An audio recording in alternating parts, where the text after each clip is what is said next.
Hi guys, it's Jackie with Intoxicating Arts. Today we're going to be making a card focusing on a fun background technique. And I'm starting off with a piece of white cardstock, and I'm going to trim that down to 3 1/4 by 4 1/2 inches. Then I'm going to take this stamp from the July My Monthly Hero card kit. And this is a bouquet of sweet peas, I believe. And I'm just going to ink that up with that Simon's Stamp Barely Beige ink that I actually got in a Simon's Stamp card kit a few months ago. And I've just fallen in love with the different techniques that you can do with this ink pad and thought that I'd kind of play around and see what else I could do with it. And that's when I found out this fun background technique that I wanted to share with you guys. So I'm taking that stamp and I'm just going around the border of this piece of paper, twisting and turning it as I go just to add some variation in there. I did absolutely no masking, but it still came out looking great, and that is awesome because then you get a nice quick background. It's pretty fuss free. And I do end up with some spots here in the middle and just kind of like some random empty areas. Luckily there was a secondary image in the stamp set of that same type of flower, so that made it really easy for me to fix this problem. Grab that second stamp, and I'm actually putting it on the edge of this acrylic block just so that I don't have to worry about even inking up that stem. I'm just putting it along the side there. So again, just gonna take that and fill in these little gaps that I have in here. Super easy, really quick, and doesn't take a lot of thought. So that's always nice when, I don't know, I didn't really have a ton of inspiration with this kit, so that really helped me. And you can see I have various like depths of color and thicknesses of the line, and I wanted to show you that because you cannot tell that at all in the end, so don't worry about that at all. Your stamping can look pretty not that great and it's not a problem at all.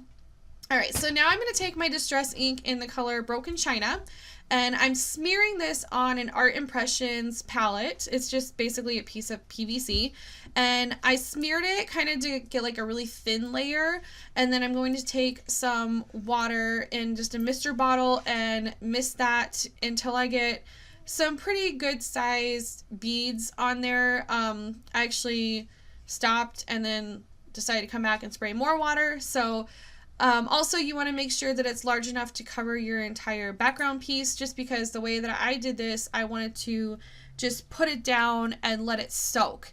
And you put the side that you stamped down onto the ink. And you can actually see it coming up through the other side just because this is a pretty thin piece of paper. And so I'm showing you that here. That's kind of a cool background by itself, just kind of like a distress look. But I'm going to let it soak in for a little bit. You kind of get this hyperpigmentation where that ink is. So it's really cool, just really soaks up that color. So pull it up right here, and this is the magic. Like, look at how cool that is, where it all went into that Barely Beige ink, yet around it, it's pretty much white. It's so cool. So I thought I'd take that one step further and take another ink color, and I'm grabbing sponge sugar to go over that, and I'm leaving the background piece completely wet at this point, so it is very soggy and I have to be really careful with it. So my camera decided to go out of focus, but I did the exact same thing with the ink and just put it down on there, and I'm going to plop that down and just kind of let it soak up.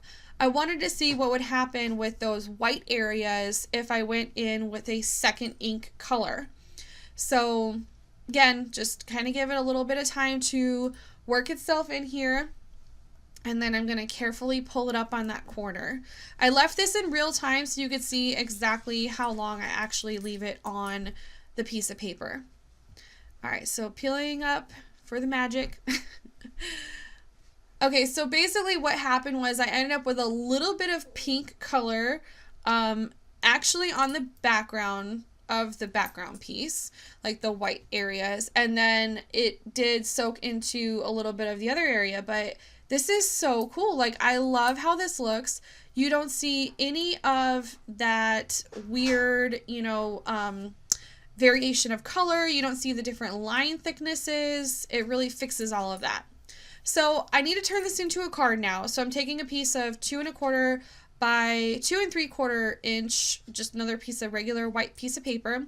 And I thought I would see how this technique would work using it on like a focal image. So I'm pulling the little bottle that came on the other stamp set in the kit. I'm going to stamp that twice. Again, the camera is kind of struggling here because it doesn't see the Barely Beige ink. That's just how that ink works. A lot of times it's hard to see. This time I kind of just like dipped it into the, the ink. I don't really know why I did that. I could have just laid it down exactly like I did last time instead of this time. I just felt like fiddling with it for no reason at all.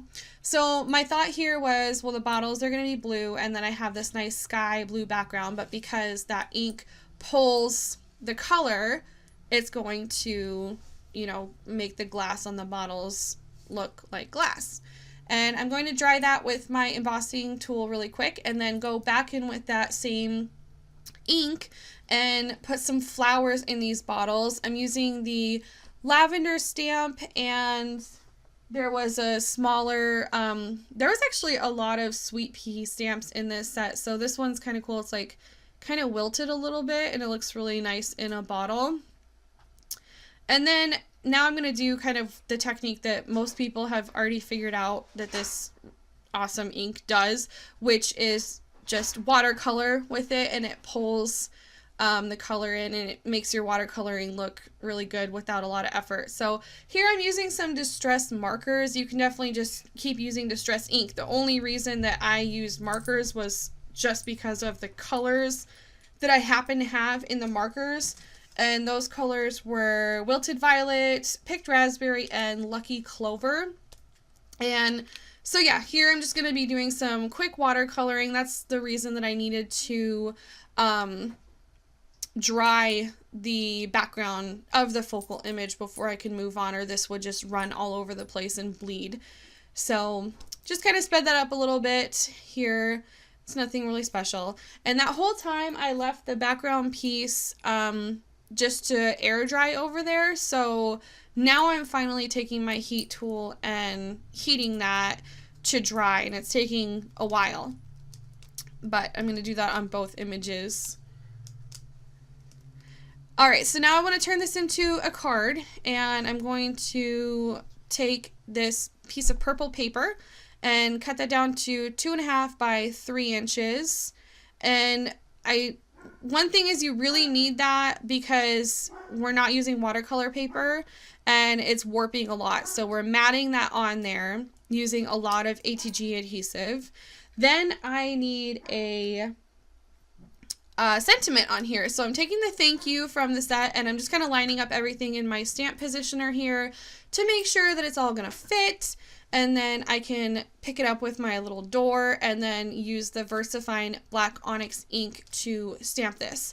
I left this part in case any of you guys have not seen the stamp tool being used. There's like the Misty and then the new Tim Holtz one that came out. You just ink it up and you push it down. You don't want to use too much pressure because you don't want to squeeze the crap out of your stamp. So I always figure it's better just to ink it up twice than try to put like a bunch of pressure down and squish my stamp and ruin my stamping. So this VersaFine Black Onyx ink is like the darkest, richest, juiciest ink. I love it. So anyways, now I need to mat the background piece. I'm using a black piece of paper for that. That's going to be 3.5 by 4 3/4, and that's still going to leave me enough room to do another border. So you can see it's just kind of like this slight little border there. Using a ton of ATG adhesive again because we need to make sure this is not going to be all warped and weird looking in the end. So that fixes all of those problems. And just lining that up on there. I left a lot of room in there for me to talk, I guess. Alright, so now I have that same pretty purple piece of paper, and I'm going to cut that down to 8.5 by 5.5, and this is going to be my card base. So I'm going to score it at 4 1/4 inches and fold it in half. so I can mount that on top of there. So this is a lot of layers of paper. It kind of reminds me of more of a traditional card. The focal image was actually like the purple piece of paper behind the focal image actually has a really thin layer of foam adhesive on there. So just for a little bit of extra interest. Anyway, sorry if this was really fast, but I'm trying to get these videos done with the baby. It's not the easiest thing. So thank you so much for all my new subscribers. I noticed that. I really appreciate all of you guys, all my subscribers that have been there from the beginning. I'm so excited, and I hope to bring you more videos really soon. I hope you like this technique, and definitely leave me comments. Thank you. Bye.